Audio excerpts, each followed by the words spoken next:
What's up, bread lovers? Welcome to the baking studio. Today, I'm thrilled to share with you this incredible recipe for tarte flambée.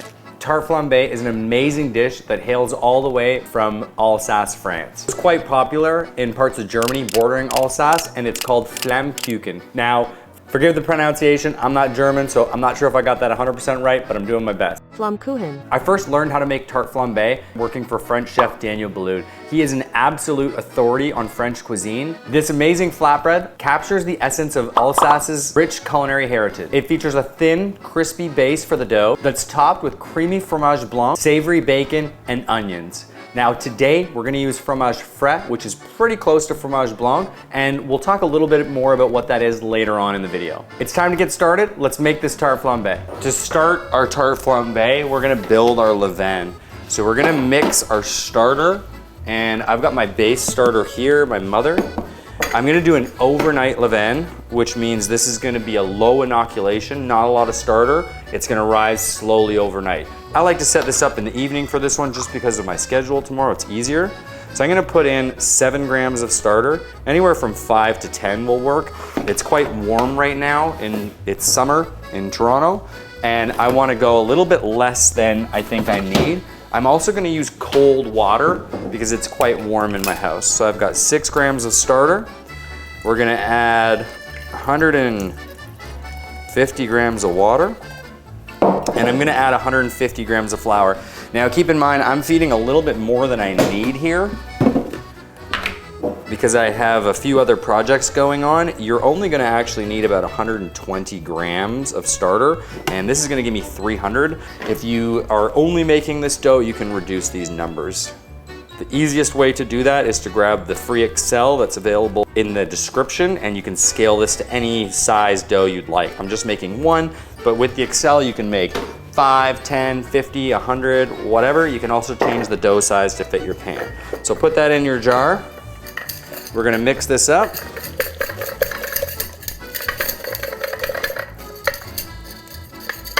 It feels quite cold because I'm using cold water, but again, this is gonna rise for about 12 hours before I can mix my dough. And it is quite warm in my house, so it should be perfect by the time we get to it. Stick this up here, clean up my space, and I'll see you all in the morning. My levain is ready to mix our tarte flambée dough. Now this has been sitting up there since last night. If you'd like to do a shorter feed or a young feed, I've got a guide on how I feed my starter and what different inoculations do. You can check that out. I'll leave a link in the description below. Now we're gonna start off by putting some of our ripe starter in the bowl with our water. I've got 30 degrees Celsius water here. I'm going a little on the warm side because we're gonna do a shortened bulk and a long fermentation in the fridge. We're gonna put 357 grams of water into the bowl. Next, we're gonna add our levain to this, and I'm gonna add about 120 grams of sourdough. I'm just gonna use my fingers to sort of mix it into the water. Now we're gonna add our flour. This is a mix of all-purpose and bread flour. 333 grams of bread flour and 143 grams of all-purpose. And we're gonna put this in the bowl. Next, with my hand like a claw, I'm just gonna start to pull the dough together. And what I'm trying to do here is just get no dry bits of flour. We're not really gonna have too much in the way of gluten development at this point. We just want this to be combined with no dry bits. So I'm gonna use a wet dough scraper to scrape down the side of the bowl. And I'm just gonna try to fold the dough over itself with the dough scraper, making sure that there's no dry bits in the dough. So our total bulk fermentation on this dough is gonna be about 2 to 3 hours. You can go a little bit warmer in temperature and cut it to 2 hours, or if you're cooler, and we're gonna aim for a dough temperature of about 28 Celsius. And we are right now at 29, which is perfect. It'll come down a little bit. We're gonna let this rest for about 20 minutes. Then we're gonna add the salt, and then we'll rest again for 20 minutes and add the olive oil. So I'm gonna just place a towel on here. I will place this little bit of starter that's left over just on the shelf behind me. And 20 minutes is up. It's time to mix in our salt. I'm just gonna measure out 24 grams of water Now this is sort of a water too to mix in the salt, but this is a great way to adjust the temperature of your dough. So if you do feel that your dough is too warm, which mine is 28 still, was great. But if it was too warm or too cold, you could adjust this water. Now I'm also using Himalayan pink salt because that's all I had. So the dough's gonna turn a little pink, but that's okay. So you're gonna put the salt on top, sprinkle that over evenly. And then I'm just gonna put some of the water too to start to melt it. All of the water too, I guess. And then with your hand like a claw, just start to pinch through the dough. And we wanna just get all that salt and extra water into it. So what I'm trying to do here is just pinch the salt through. So my hand's kind of like a claw and I'm pinching it in. I'm not exactly kneading the dough at this point, although any action or any movement is kind of kneading anyways. I'm just kind of folding the dough over on itself and pinching through the dough. You can see when I pick it up, there's not a whole lot of gluten structure going on, but that's okay at this point. And all I want to do is just incorporate the salt. It gets a bit stringy, but it'll come together very quickly. Once you've mixed this and pinched through the salt, you can start to knead it by pulling up and pressing on the dough. So you're gonna pull up and press into itself. If you feel your fingers through the dough, you don't wanna feel any granules of salt. You wanna make sure that it's fully dissolved. You can also take your dough scraper, scrape down the bowl. Okay, so you can see it's not really well developed, but feels pretty good still. And I'm gonna give this one last turn around the bowl, and then we're just gonna flip the dough over. We're gonna cover this, and we're gonna set our timer for another in 20 minutes from now, we'll make, once my dough has rested for 20 minutes, which, good timing, I'm gonna put 12 grams of olive oil just on top of my dough. And we're gonna do the same thing. We're just gonna start to pinch that oil into the dough. And your dough should be nice and relaxed. It should come in very easily. When you first start, you'll see that the dough looks very oily and the dough and the oil are kind of separate. We wanna just mix this enough to take away that oiliness and make the dough look a little bit smoother. So you can see now it still has that sort of greasy look to it. So just keep kneading until that's all gone. So when I'm kneading, I'm turning the bowl with one hand, this hand, and I'm just pulling the dough up and pushing it down on itself. That's gonna develop a little bit of tension and start to make a smooth ball. And you can see this is already coming together pretty well. It's not super smooth, but through time and folds, it will become smooth. So we're gonna scrape down the bowl one more time. And at this point, we're gonna flip it over, place it in the bowl, and just put our towel back on top of this. Now, we're gonna let this ferment for between 2 to 3 hours with about 2 folds. My dough is 27.5 degrees, so we're gonna go for 2.5 hours, and in that time, I will give the dough 2 folds. So what I'm gonna do is just set the timer for 2.5 hours. We're gonna let this go, and we'll come back to it and do the folds. Now, when we're making bread, I like to leave about 90 minutes before shaping the dough from the last fold, but with this dough, it's gonna go in the fridge for 24 to 48 hours, so you can do that fold right up to the last few minutes before it goes in the fridge. So I'm gonna cover this with a towel again. I'm gonna get this stuff all cleaned up. I'll leave my thermometer, put it in my pocket, and I will be back to give a fold. Now it's been about 1 hour and I'm gonna give the dough its first fold. You could really do the first fold anywhere from 20 to 60 minutes. I was a little busy, so I just kind of let it hang out. And what we're gonna do is we're gonna use a little bit of wet hands. I'm gonna release the dough from the sides of the bowl, and I'm gonna give it a good stretch to develop some strength. So you're gonna grab the dough, pull it up. I'm gonna turn the bowl, repeat. And I just like to pick it up and let it hang to make sure it's strong. You can see that it is. It's actually quite nice. We're gonna throw our towel back on. I've got about another hour and a half before it goes in the fridge. So I'm gonna let it go. We're gonna give it another fold in the container, in the fridge, and I'll see you in a little bit. There's about 30 minutes left in our fermentation, and we're gonna give this dough its second fold. After that, I'm gonna transfer it into this lightly oiled container. This is a Cambro 2 liter. This size dough kind of fits perfect in here. But I forgot my water, so just 1 second. So you're gonna put a little bit of water on your hands. We're gonna do the same thing. You can see I can stretch this dough really well. And then I'm just gonna pick this up. Next, we're gonna put a little bit of oil in my container. Wipe this out with a paper towel. These paper towels with a bit of oil, they work beautifully to light my barbecue or my wood oven, so I save these. Pick this up and just place it right into the container. So you can see it's only coming up to about the 1 liter, and it'll just be touching the top or almost touching the top by the time it's done. I'm gonna throw a lid on the floor. I'm gonna throw a lid on top of this, and I'm gonna leave this out for the next 30 minutes. After that time, I'm gonna place this in the fridge. You can put this in the fridge for 12 to 48 hours and then use it. I'm gonna put this here, clean up my stuff, and in about 30 minutes, we'll place this in the fridge.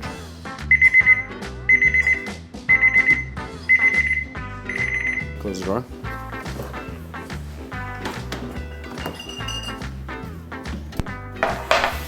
It's time to make our tarte flambée. Now, I pulled the dough out of the fridge about an hour ago, and I am gonna use this pan today.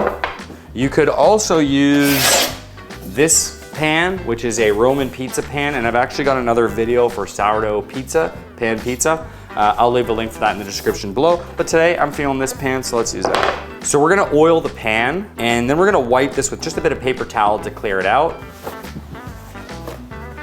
So I'm gonna wipe this pan out. I don't want it to be too oily. And I really like these pans. This is the grandma pan from Lloyd Pans, but you could use a sheet pan, a cast iron skillet, whatever. Now, one of the things that I learned about tarte flambée while working for Chef Daniel Boulud is that it's typically very thin. A lot of times it's rolled out with a rolling pin or on a dough sheeter. This is a little bit different. This is kind of my version of a tarte flambée, and it's not gonna be as thin, but you could always reduce the amount of dough or use a bigger pan. So I'm gonna just take my hand underneath the dough, take this out, and we're gonna just place this into our pan, and I'm gonna try to sort of stretch this right off the bat into a sort of rectangle and give it its primary shape. Now, if you degas this a little bit, that's okay, because I mentioned it's supposed to be quite a thin dough and it's not gonna be super thick. So I'm just gonna let this stretch into the pan. You'll see it's gonna shrink back and it's gonna fight me a little bit, and that's okay at this point. You can even pick this up, it's quite strong, the dough. And once it's kind of reached its max stretch, I'm gonna stop. We're gonna let this rest for a few minutes, and while I do that, I'm just gonna grab my ingredients that are gonna go on top of this. I'll get rid of this. So as my dough is sort of resting, I'm gonna prepare my ingredients. I've also got my oven set to 500 degrees with a baking steel. You could omit the baking steel. If you have a pizza stone, great. You don't need it. It does help the bottom get a bit crispy though. So we're gonna start with the onion, and I'm just gonna cut off the ends of that.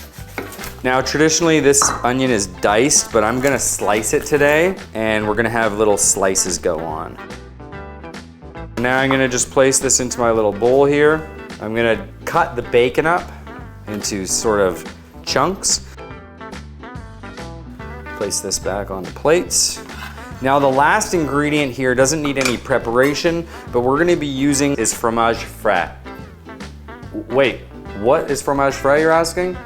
Well, this is a fresh cheese product that I got from Mountain Oak. So while the dough is resting, let's actually go and ask the person who makes the cheese what it is. Is there a reason for the name Quark? That is something I can't give you an answer on that one. Hey, buddy.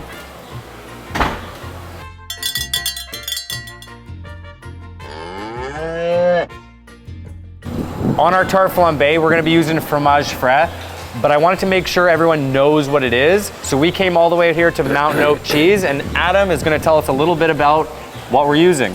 Well, you're on the farm here, and between the cows where we get the milk from, and the milk is fermented fresh. So we pasteurize the milk first, okay, and then we put a culture in and a little bit of rennet, and then we leave it for about close to 20 hours, and then we start straining the whey out of it, and then we gonna be able to create the crème fraîche. For somebody that's never used this before or doesn't really know, would you say that this is similar to what yogurt would be, or creme fraiche, or sour cream? It's a little, it's different. This is more the soft cheese. Okay. It is in the cheese category, but it is also different than yogurt because yogurt is more sour than this. And if you have, for example, one with what is sweetened, has half the amount of sugar in as what the yogurt has. Okay, awesome. We love fermented foods, and we're gonna pair this with some fermented dough. Couldn't be better. I love this stuff so much, I couldn't help it. I got a few. Now, shout out to Mountain Oak, full disclosure, they didn't charge me for this, they gave it to me, but this video is not sponsored. It is actually sponsored by all of you. Everyone that buys my courses, watches my videos, likes, comments, I cannot thank you enough. We started this YouTube journey with not a lot of expectations, and we've just hit 65,000 subscribers. So this sponsorship goes out to all of you viewers who watch, and keep it up, we love it. I love making videos for you. Now let's set this aside. I even got a flavored one for the kids, strawberry.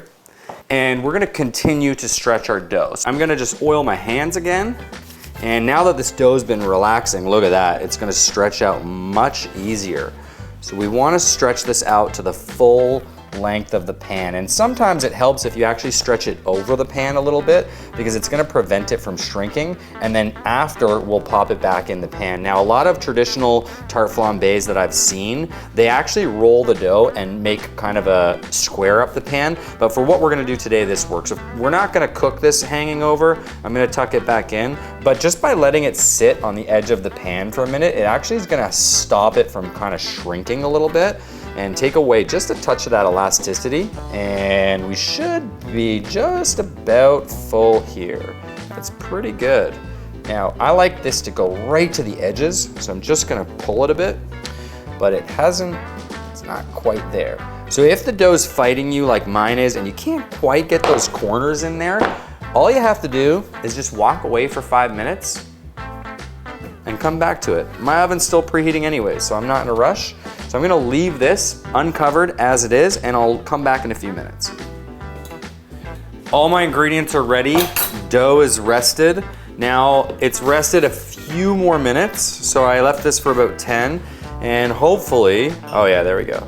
We can stretch this just into the corners of the pan. If you notice that one side of one part of the dough is thicker than the other, you can just kind of press it to even it out like this. You just don't want to tear that surface, but this is looking pretty good to me. And now we can put a little bit of olive oil on top of this, and that'll just help the dough from sticking to my hands. And I'm just gonna sort of press this into the pan. We don't want to fully degas this, but we also don't need a really puffy dough. So we're not gonna press this like a focaccia, we're just gonna try to even it in the pan so that the dough is sort of even consistency, and just making sure that we've filled out the entire pan, okay? Now, the next thing we're gonna do in preparation is we're gonna mix and season our fromage frais. If you don't have this, as mentioned, you could use creme fraiche. And often when you see traditional recipes, or when I was working for Chef Danielle, we would mix a little bit of cream into the fromage frais, but the one that I'm using is really quite soft, and we're just gonna use it as is. So I'm gonna put a little bit of salt, we're gonna put a little bit of pepper, and I'm just gonna mix this up in the container. Of course, getting a bigger mixing bowl would probably be a smart thing to do. It's just me in the kitchen today. When I'm at home and I'm trying to save dishes, sometimes I'll make little shortcuts like this. Definitely the better way would to be put this in a large bowl and mix it. If you really wanted to get creative, you could put some herbs in here, potentially some spices. We're just gonna keep this plain. So we're gonna just mix that up, and we're gonna give this a taste. Perfect. Oh my goodness, it's so good. I could eat it just like that. We're gonna spread this on as the sauce. So with this large spoon, I'm gonna plop it right in the middle, and then with the back of the spoon, I'm gonna spread it around. And we're gonna take this right to the edges. So we're gonna go pretty thick on this. Get that all coated evenly. Look at that. It spreads really easy. So if this was thicker, you know, like I said, you could add a touch of cream to that. Once we've got our fromage frais on there, I'll save this for something else. Next thing, I'm gonna put the onions. So I'm gonna just spread the onions over it evenly. And We want a lot of onion on here. And so that's about a half an onion. Now this is a relatively important step. I'm gonna take the olive oil and with my finger over it, I'm gonna just try to coat the onions a little bit.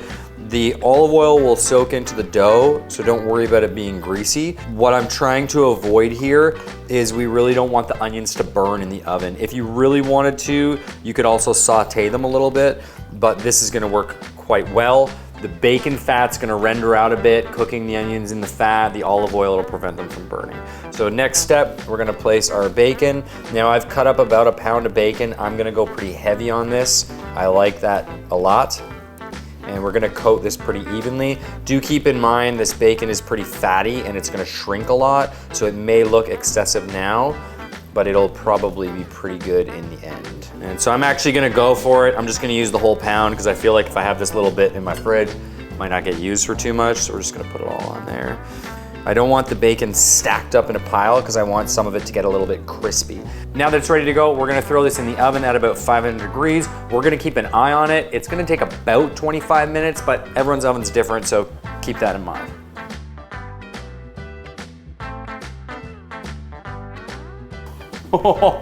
This thing looks absolutely amazing and it smells so good.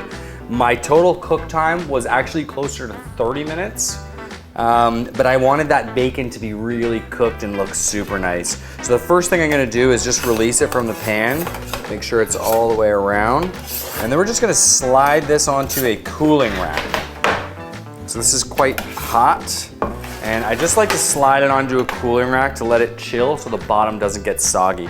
You can definitely serve this thing hot. You can eat it straight up. You could let it sit for a bit and reheat it. I'm definitely eating this hot. I'm also here by myself, which is kind of a bonus because my kids usually would eat this. And now I've got the whole thing to myself. And hopefully I'll save them a little piece. We'll get rid of this pan. We'll throw it up here and we'll cut into it. Let's cut this thing open. Admittedly, it's a little thicker than a traditional tarte flambée, but I really like that. And this is just my version. So we're gonna cut into it. It looks amazing. Crisp. You can hear those slices. Nice crumb, nice and open, a little bit open, which is amazing to see for such a thinly stretched dough. You can see better here all those nice bubbles in there from that fermentation. Oh, this is gonna taste amazing.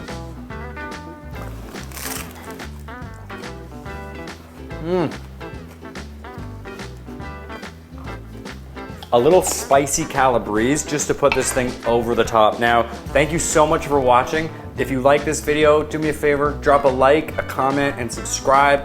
Share this video with your friends, and hopefully some of you out there will be making this amazing tarte flambée. I'll see you in the next video.